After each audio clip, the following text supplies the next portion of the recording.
Cover a few things about how heat moves. Heat can travel. Heat can travel. You got your three main ways heat can travel. First way, and the easiest way for people to think about is conduction.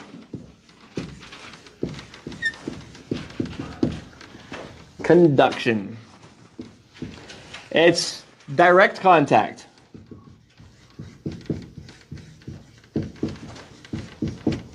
Molecule touching molecule.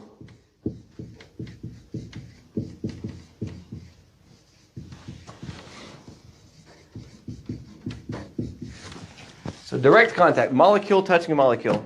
Remember when we passed that piece of metal around in the room and everybody touched it? If I touch this metal, is there going to be heat transfer? Yes. What's happening? The cooler metal is taking the heat from your hand. That's right. The warmer heat from my hand is traveling to the cooler, less heated metal.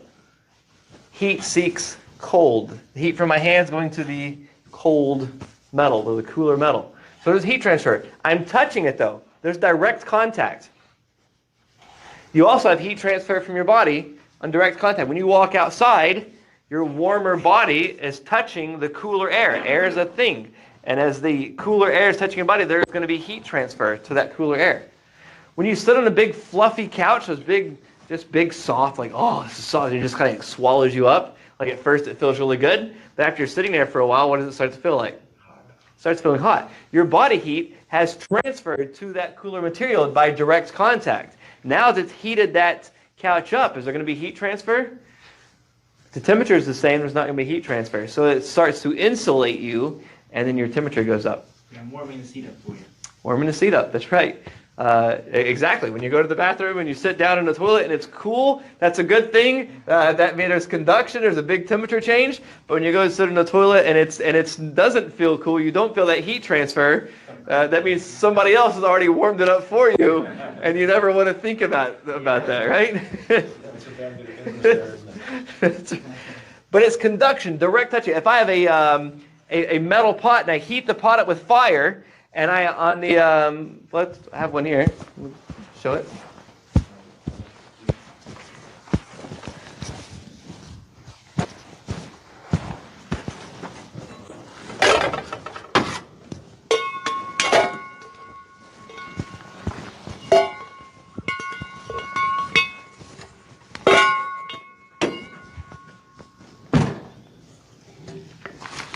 Let's move at least a few of the flammable things over.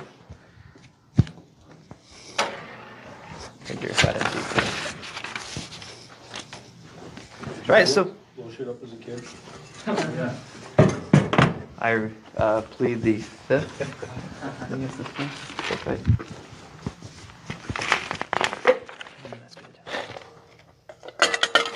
All right, so if I put a little bit of water in here, I turn this on.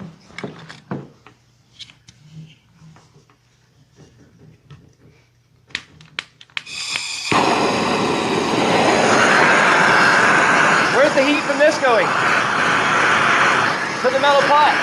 Direct contact, right? Now where's the heat from the pot going? To the water by direct contact, right? So what are we doing to the water? Heating it up. Direct contact. The heat is directly going into it because it's touching each other. Okay? Pretty simple, right? If I take this metal, and now that it's warmer and you touch it, is there going to be heat transfer? Direct contact. That is conduction. It conducts heat. If you have a metal box, and you go sit inside that metal box, you're going to feel a lot of conduction. If you touch that metal, there's a lot of conduction. Heat moves fast through metal, especially such as copper. So there's conduction, direct contact. That's usually the easiest one to remember. The next one. Good. Convection. This is the movement of heat through a fluid. Not necessarily a liquid, but a fluid. Movement of heat through a fluid. Through a fluid. That's a good question. So liquid, right? Is liquid flowing in this pot? So that's fluid motion, right? And see it moving around? Because the pot's a little bit dirty. There's a little bit, oh, it's tea though too. So it's fluid, it's flowing, it's fluid. But, let's see, what else is fluid? Let's try.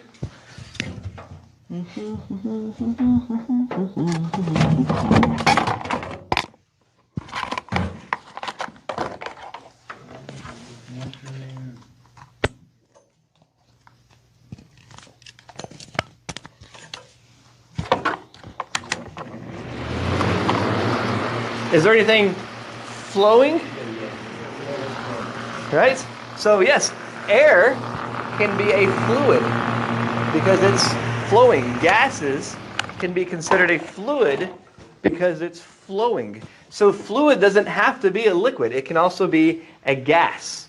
Right? So when they have aerodynamics, they hook them up with the wind chamber, they put cars in there and they see how it's moving. It has liquid-like properties.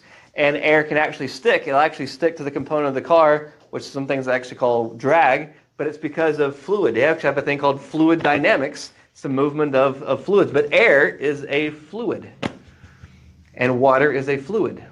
They work very similar to each other. Okay? So we can have movement of heat through fluid because of, though, this is what gets tricky, because of density. The movement of heat through a fluid, and air can be a fluid, and because of density. Okay? Density. So now we got to kind of go into density a little bit. All right, so I put some water in here. Before I put water in here, what was in here? Air. Yes! Everybody always gets that wrong. Usually people say nothing. You got it right. You know what? That deserves a high five. High five. Yes. There was air in here. And it just so happens that air has a very low density. The water that I put in here has higher density. So that means if something is more dense than something else, it is heavier. If something is less dense than something else, it's lighter. So when I put the water in here, the H2O in here, it was more dense than the air. So what happened to the air? It got pushed up. Perfect wording. It got pushed up. The fluid pushed to the bottom and pushed the air up. And the more water I put in here, the more it's going to push the air up, right? Because the water is more dense or denser. Correct? Mm-hmm. Now what would happen if I pour all this out? I should probably do this as an example. It would be a good example. All right, so what's in here right now? Air, good.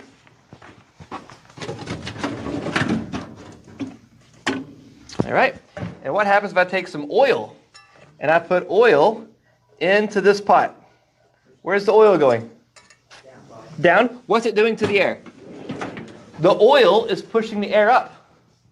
Good. That's exactly what's happening. Which is more dense? The oil. Which is less dense? The air. Good. So now if I take and put in liquid. You need water. Liquid water, yes. Put in water. Good. You're right. Thank you. If I put in water, where does the water go? Bottom. To the bottom. What did the water do to the oil? Push it up. Which is more dense? The water. Which is less dense? The oil. Now what did the oil do to the air? Pushed it up. Now compared to the air, which is more dense? The oil. Which is less dense? The air. See how that works? Density. Yes, sir. That's how they make those 2 liters, like with the layers and all that, right? In Oh, school, like cocktails and stuff like that. They make a Layer it. B52. I haven't seen that. Bring one of those in. I don't Well, know. like Branaman is less Bailey, you know.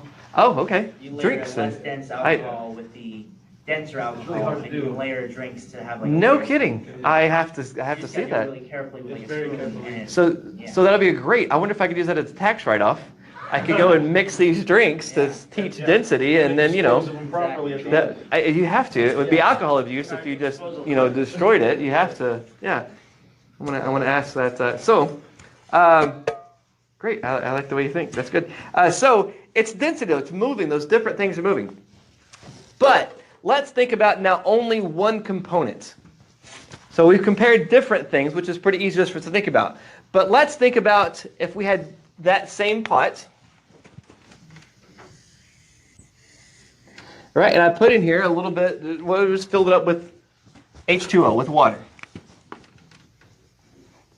And at the very bottom of this pot, I put the heat. Right, so we had the fire going right here at the very bottom. Is the heat from the fire going into the pot? Yeah. Yes. Good. What kind of heat transfer is that? It's this conducting heat. Now the pot is conducting heat to the water, right? So what part of the water is getting warm? The bottom. The bottom. So as it becomes warm, what happens, those molecules have more heat energy. So they're moving faster, yes. Now they're moving faster. Now they're moving faster. They need a little bit more room. Imagine, you got some people out. It's a club, everybody's like, yeah, they're dancing, right? Okay, we're good. And then you get some energy going, right? And the energy's good. You start moving more. You got more energy going. You're moving faster. You need more what? You need more space, right? You need more space. So you gotta get everybody to spread out a little bit more. You gotta have more space. Then you get that break dancer in there, and he's just like spinning around and all that crazy stuff. He needs a lot more space. He has a lot more energy. Everybody else backs up, lets him out of that room. He needs more space. So this is what's happening to the water in the bottom of that pot. It is heating up. It's pushing out. Now, in the same amount of area, you have fewer molecules because they're pushing away from each other. So what does that do to the density of that water? It becomes less dense. So when you heat water up, water becomes less dense. So this water at the bottom is now warmer, aka less dense. So the water at the top is cooler, more dense. So the more dense water is going to start to push down.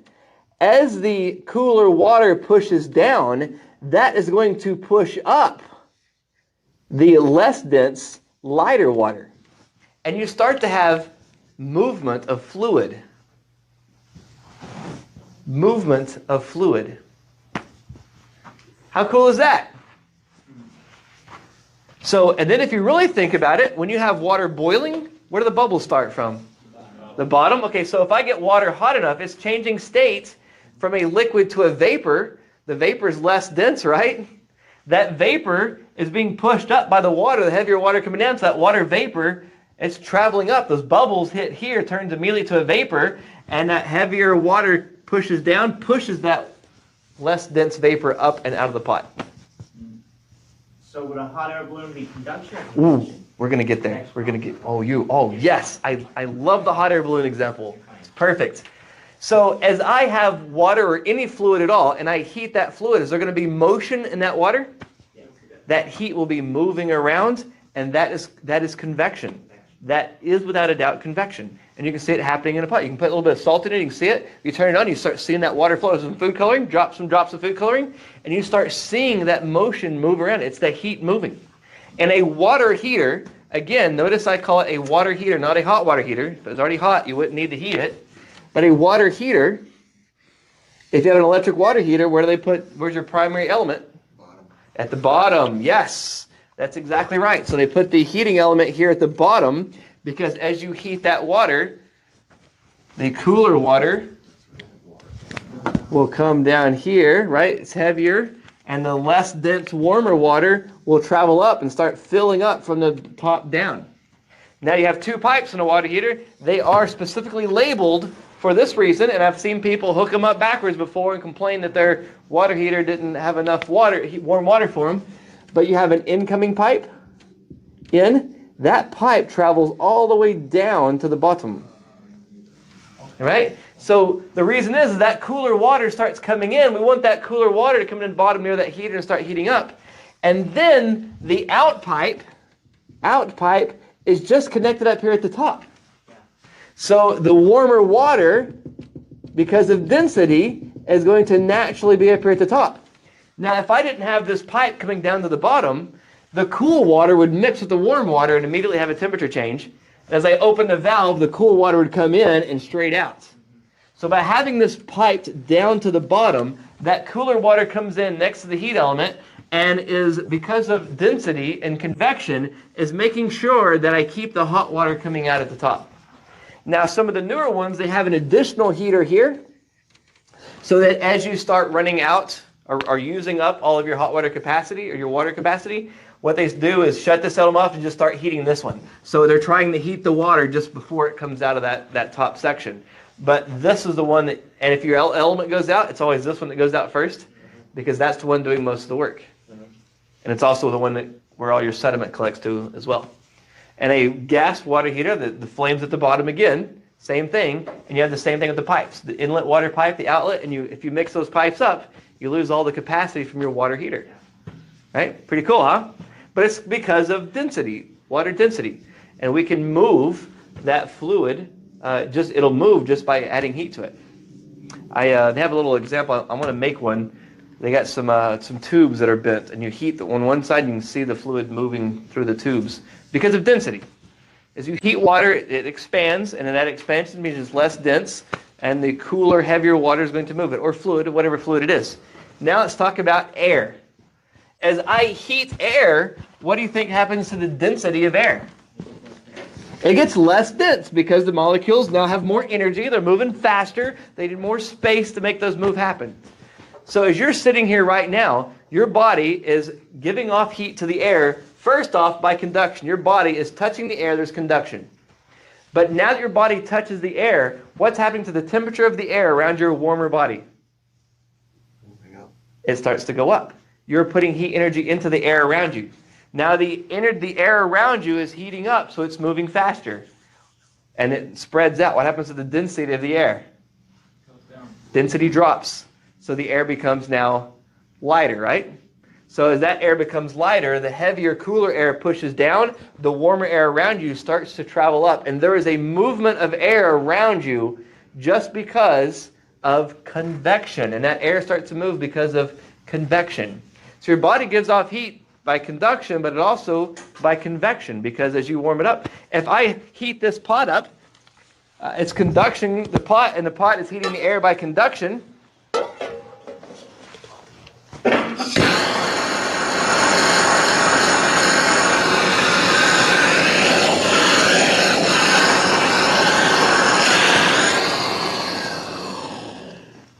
But now this pot is also giving off air to the heat, giving off heat to the air, by conduction. But now that this air is warm, the air becomes less dense.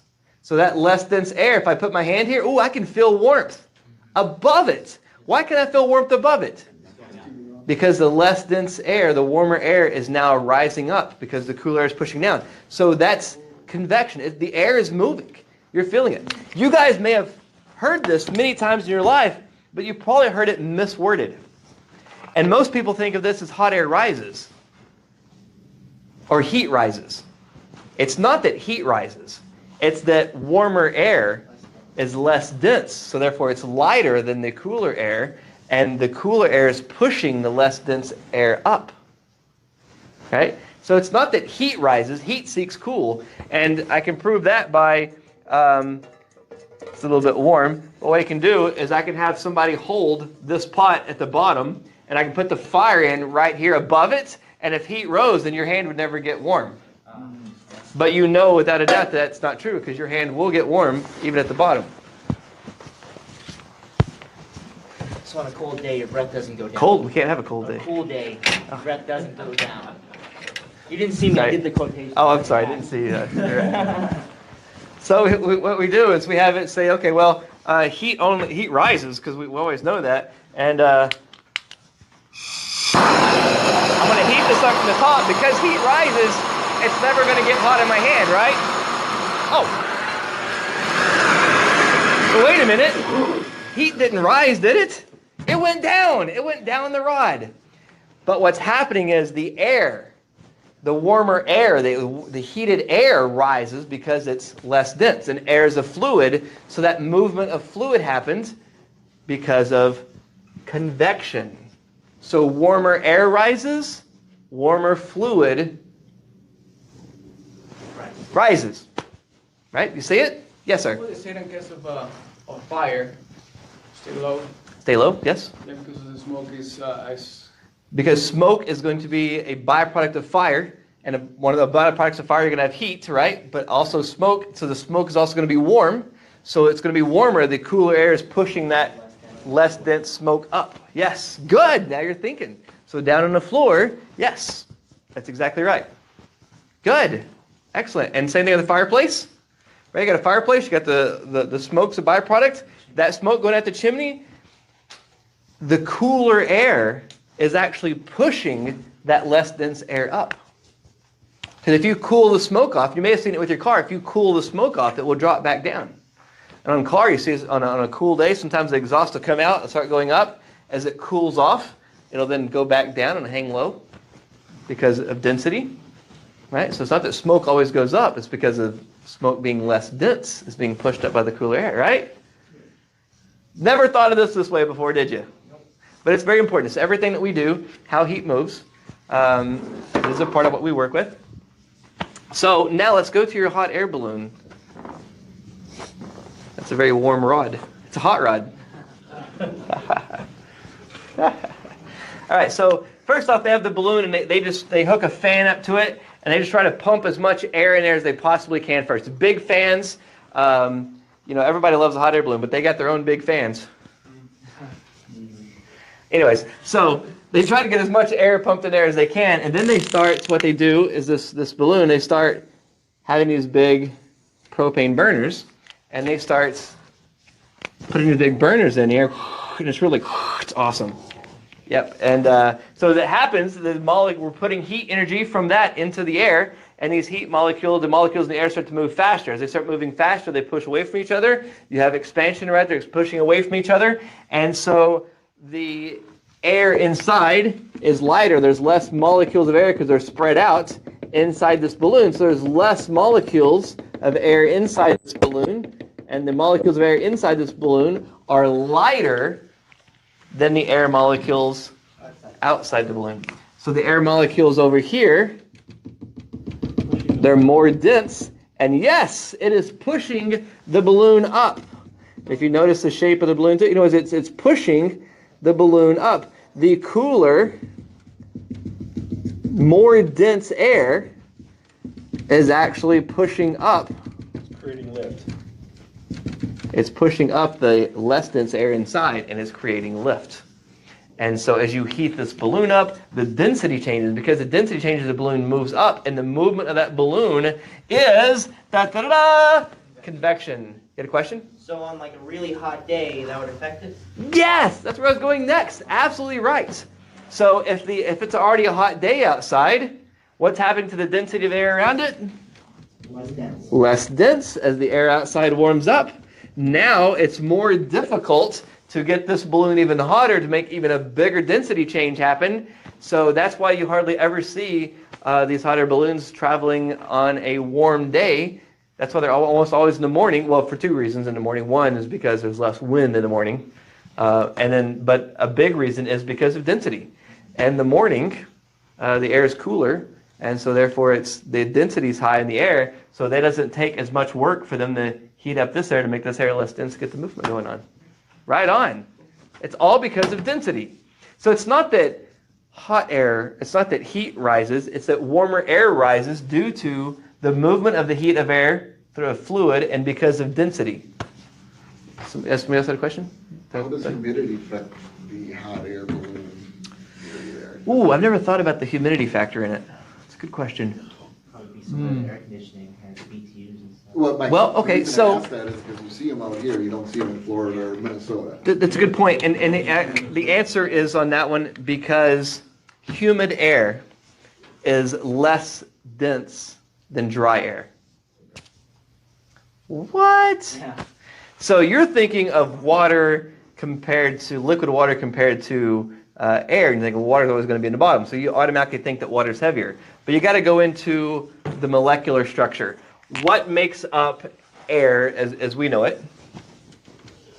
Nitrogen, right? Which I can't remember exactly what nitrogen. I think it's N2 or N3 or N1. Maybe it's N1. I can't remember what nitrogen. I think maybe it's N2. I can't remember. Maybe it's N1. I don't know. There's so many nitrogen molecules. The air that we breathe is also made of not just nitrogen but oxygen, right? And oxygen is O2. So there's actually two oxygen molecules that are combined together. And nitrogen, I can't remember. I can't remember what nitrogen is. But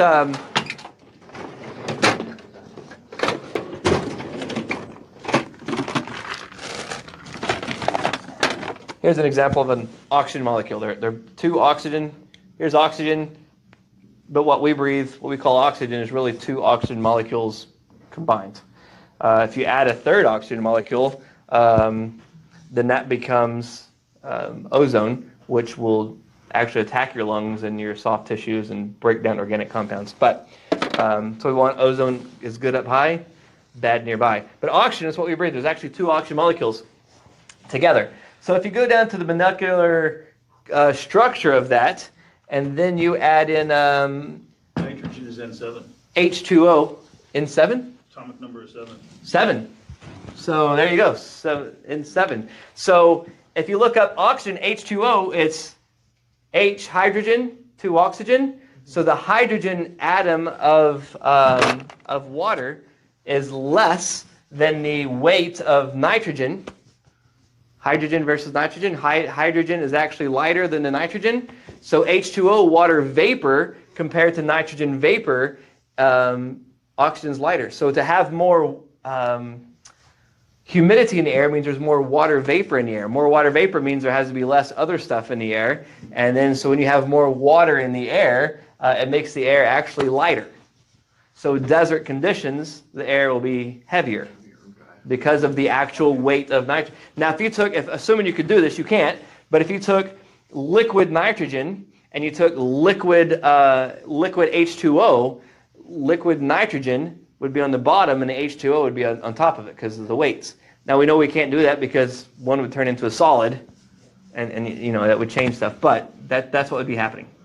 So according to your answer, then yes, the desert would be a better place to fly a hot air balloon because of... And Florida is also a bad place for hot air balloon because, you get over the ocean and... Yeah, it's hard for them to catch up to. But they do it. But anyways, that's one. The periodic table is N2. N2 for Nitrogen. Yeah. So Okay. that makes sense because the atomic number is 7. So the weight's 7, but it has 2 molecules in it. There you go. So it's nitrogen's N2 because there's 2 molecules, but the weight of nitrogen is 7. What's the weight of hydrogen? The atomic weight of nitrogen. It goes down to humid air is lighter than dry air.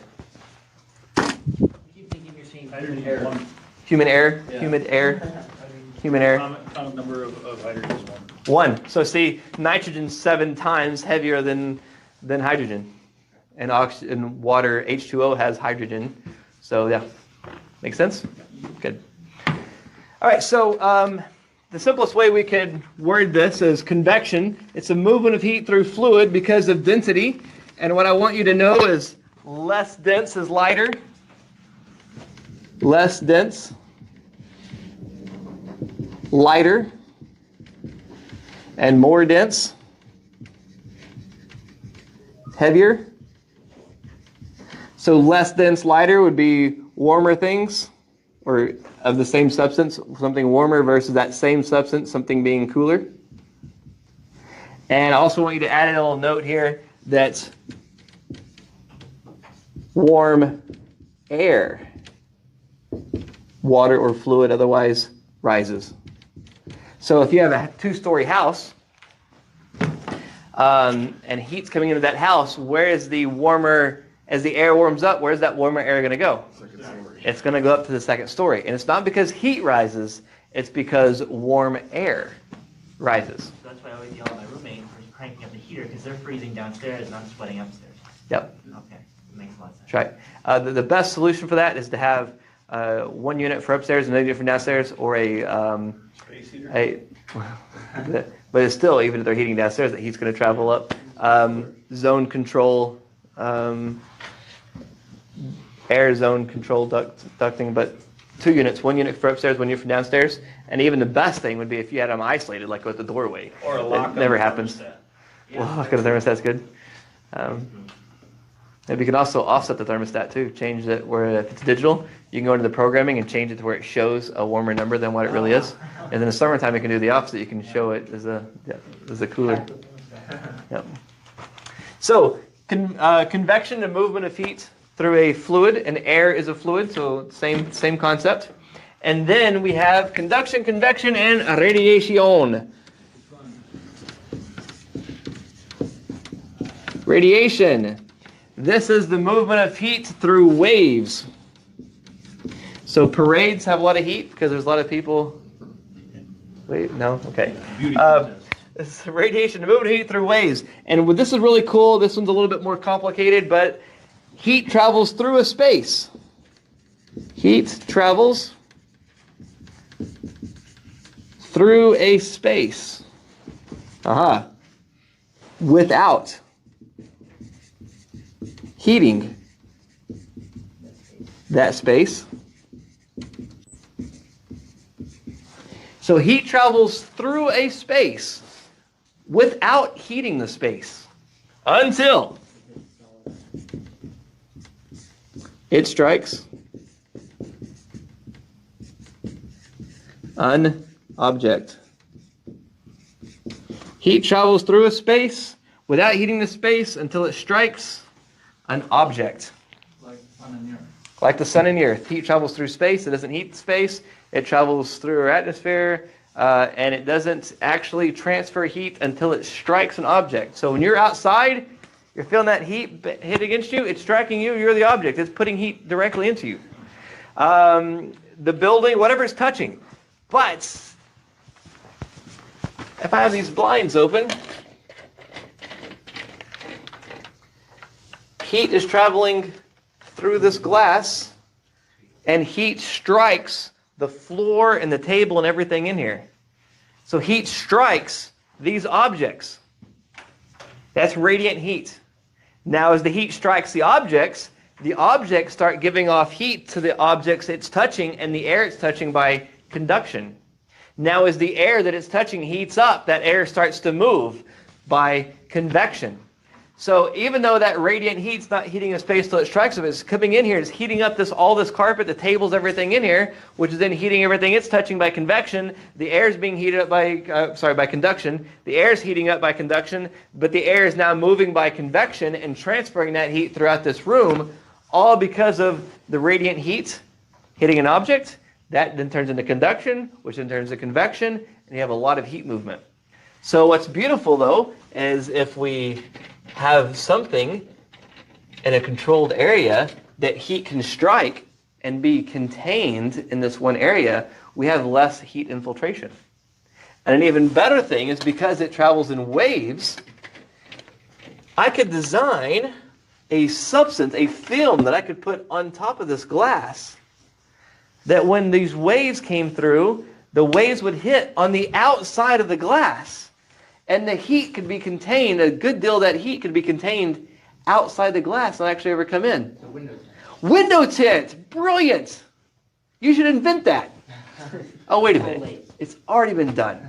But that's what window tint is. It captures those waves and causes the heat to be collected outside the window so it doesn't ever come in. I read that more people get skin cancer on this arm and this side of their face in America because they're driving a car. You get the heat's coming through, so that window tint's a big. Now more and more new cars have window tint automatically, but it helps prevent a lot of that from happening. That infiltration from outside. So these windows have argon-filled glass. That's to prevent conduction, heat transfer. But they have that window film. The shading on it is to help prevent convection. Radiation. And then we have these blinds on here. That radiation's attacking the blinds in one area, and it's controlled. Less of an infiltration. Window tint here in Nevada is kind of legal. If you're driving in California or something, they'll make you strip it off. But in Nevada, because it's so damn hot, they're like, Certain level. yeah, you can have it. Yeah. I mean, dark, they don't care. So also you have many other things like this. For example, you go to a gas station and they have their food that's several days old, possibly, not all of them, and they want to keep that food warm without eating up the whole entire store. They can put a lamp on it that makes radiant heat waves, and that strikes the objects and keeps the objects warm. But let's think about if I had a big commercial building, and let's say we're doing auto repair. So we had these guys working on these parts, or this guy's doing this or whatever, and you had this huge open airspace, and it's going to cost a fortune to heat all this airspace. Plus, you had bays where trucks are coming in and out. It's not efficient to heat that whole entire space and all those objects. But if I had a radiant heater, and I put radiant heat waves, and those waves were shining on you and on what you were working with, it would keep the object you're working with warmer, and it would keep you warmer without actually having to heat the whole entire area. How does that sound? Like a radiator. Radiant heaters. Radiators are a little different. Radiators are doing heating mainly by convection, mainly. So like this restaurant I go to for brunch, they have a big radiant heater on their balcony, and that works way better than their space heaters or the ones with the flame. Yes. Because I can actually feel There's still a flame, blowing usually. away. They'll put a flame through a tube, Oh, okay, but they convert that to radiant heat, and they shine those waves on you. So that way outside, I mean, I love to eat outside, but I don't like it when there's a lack of BTUs in the air. I don't like the heat transfer leaving my body. I prefer to have warmer, higher BTU levels. And so when I go to those restaurants, it's great because I can sit outside, have the fresh air, all the stuff I like about being outside, and still have the radiant heat warming me. It's impossible for them to heat that whole entire air, but they can heat me and keep me comfortable. And also a lot of the casinos do the same thing. People standing outside waiting for taxis. I don't want to wait in the less heated environment. So they have those big tubes of the fire. And the fire looks cool, but it's contained in a safe place, but it's radiant. You're feeling the radiant heat from the fire. So a lot of this, if you put your hand above this,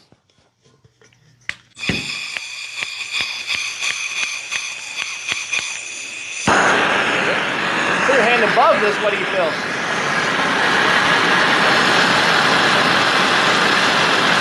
For the convection?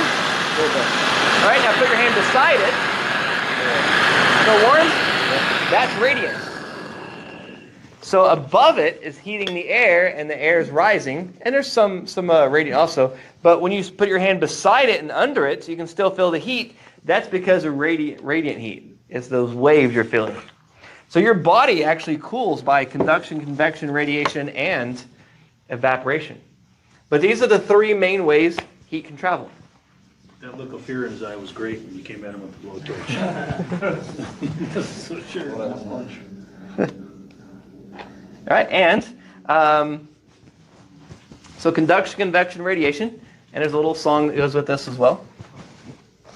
Uh-oh. Getting ready for American Idol? Let's see.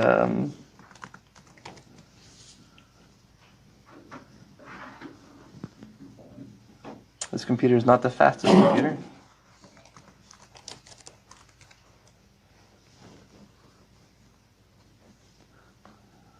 There we go. I'll click this one.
There it is. Found it. It used to be easy to find, but now I've put so much music on here. You gonna dance with this one too?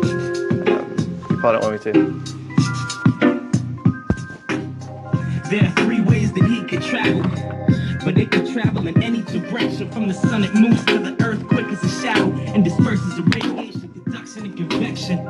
There are three ways that he could travel, but it can travel in any direction. From the sun it moves to the earth quick as a shadow and disperses the radiation, conduction, and convection. First things first, let's discuss heat. What it is before you pay for it to warm your feet. Heat is the energy that flows when atoms and molecules move. It diffuses out towards coolness.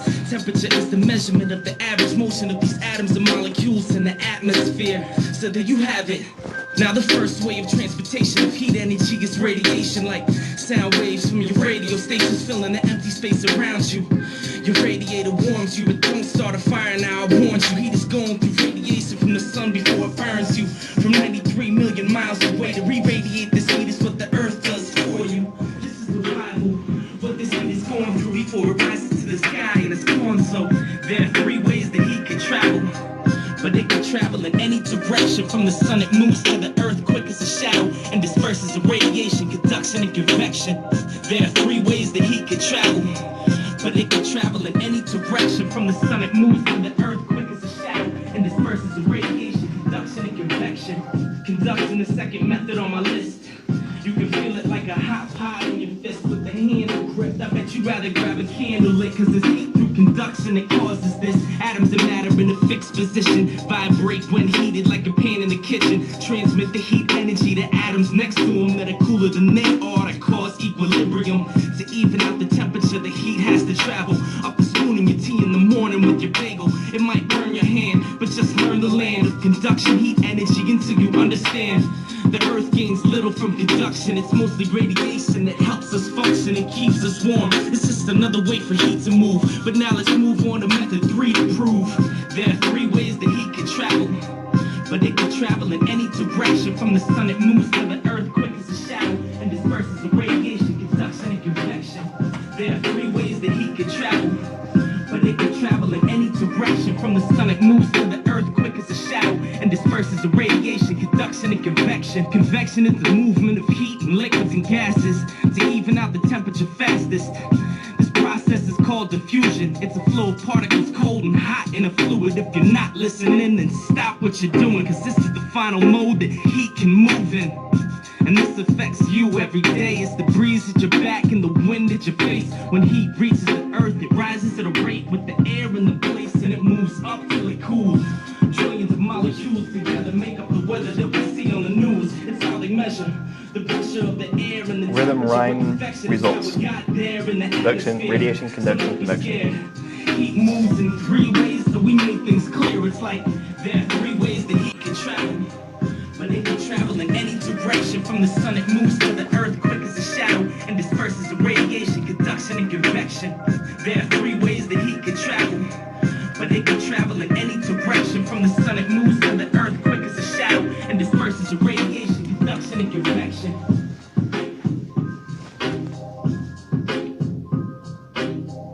So you roll up on a service call playing that?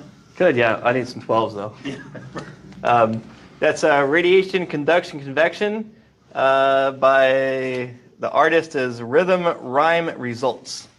So if you need help memorizing which one's what, that's what placement is at. But we got one more thing to still talk about add to this. So conduction, direct contact, convection through fluid, heat moving through fluid, and radiation through waves. But convection, we can split this off into one more. We have natural convection, which when we talk about convection, that's usually what we're talking about, natural convection. Naturally happens. But there's also, we can make forced convection. Forced convection. I can force convection to happen. Do you know that? Look at this. If I have heat and I'm forcing the movements of that heat through air, I'm forcing it to happen, this is forced convection. I'm a big fan of this method. It blows. Forced convection. So forced convection is the force movement of heat through, if we use air or gas, it would be with a fan. And if it's, can I force a fluid to move? Yeah. We can force a fluid to move typically with a type of fluid pump.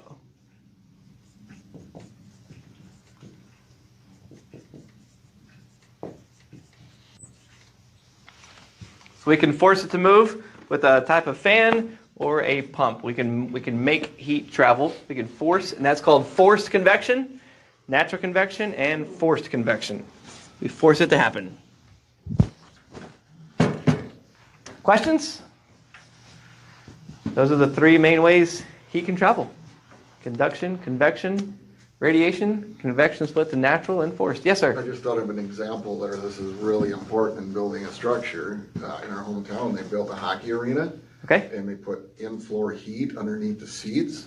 okay, And keep the fans warm, okay. melted the ice, and they couldn't use it. Wow. How about So, that? in every other ice arena that we were ever in, and my kids played hockey, you had the radiant heat. Right? That's Yep, the only way you could do it. yep, yep. Otherwise, you'd melt the ice. Somebody overlooked Somebody something very screwed up big important. time here. Yeah. But it just all Interesting. makes sense to that now. Yeah, it all ties together, yeah. Absolutely right. So, on that same point, let's talk about up north, a lot of places like in what he's talking about as well. Here, what do we use most of the time? Air conditioner, heating? AC, right? It's hot here most of the time. Like, a few days out of the year we use the heater. But now let's think of if we're in some place like Maine, where the temperatures, we're using more air conditioning, more heating.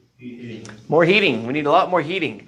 So what they'll do is they will use their heat and floors. We call that radiant. They call it radiant heating, but really it's not. What we do is they take pipes. We have a water heater that we heat water. We have a circulating pumps. We have forced convection, and we force the movement of heat through a fluid. And we take those pipes, we run those pipes back and forth through the floor, and then we'll pour concrete over those pipes. Or sometimes we'll take the pipes and hook them to the bottom of wood floors even. Either way, we take the fluid. It doesn't have to be water. It can be glycol or something that has a very a low freezing point.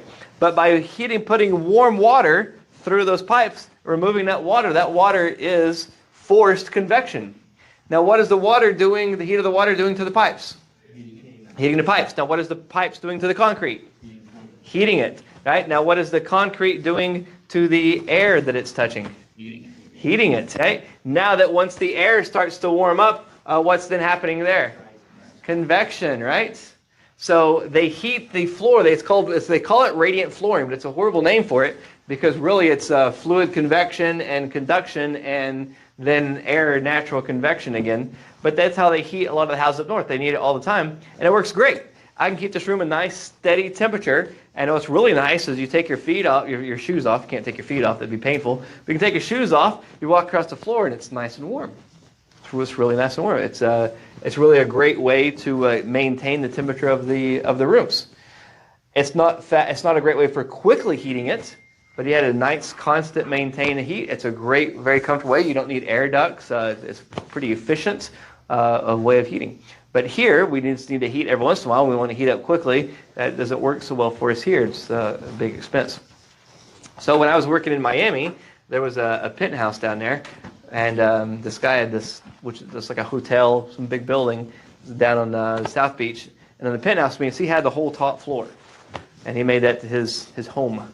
And he had plenty of money. And he had these tiles brought in from South America, these huge tiles, a special type of marble or something they were made of. But the guy, what he didn't like was when he took his shoes off. He liked to be barefoot. When he would take his shoes off, he didn't like the feeling of being cold. He didn't like the second law of thermodynamics, the heat leaving his warmer foot into that cooler tile. He didn't like that. He wanted the tile to be nice and warm. So what they did was they installed what they called radiant heating, the floor. So they ran the water pipes back and forth into the floor, so they kept the tile nice and warm all the time, so that when he took his shoes off and put them on that tile floor, it felt warm to him. It was more comfortable for him. But what is that doing to the air? Heating it. Yes, it's heating the air. Absolutely. So the air is now warmer. Well, what do you want in Miami? You want warm air in Miami? No. Yeah, not so much. No. So we had to have a larger size air conditioning system in there because we had to not only cool the air from the heat coming in from outside, but all that heat that we put into the floor that heated up the air, we're going to take the heat from that air and take that heat out also. Ideally, we would like to take the heat out of the air and put some of the heat right back into the floor. It would be a more efficient way, but I don't think they did that way then. I can't remember. But these are some of the things that you have. The guy says, look, I want the tile to be warm. Usually you'll see this happen in something like just the bathroom. because most people wear sandals or something throughout the house, even if they have inside shoes, outside shoes. But in the bathroom's a place where people want to, they'll be coming out of the shower and they put their bare feet on, and they don't like that feeling, so they'll have heaters in it. They make electric ones and they make water ones. I'm all for the water ones. I'm not a big fan of the electric ones. Electric wires running in the floor in the bathroom where you have a lot of water. I don't think that's a great idea, but it's my opinion. If it's passed UL inspection and all the other safety protocols, then I can't say it's not a viable option. I'm just saying I don't like the thought of my feet have a wet shower being near electrical components like that. Survival of the fittest. It's true. It'll weed out the idiots. Well, so any questions about conduction, convection, radiation? All right, good.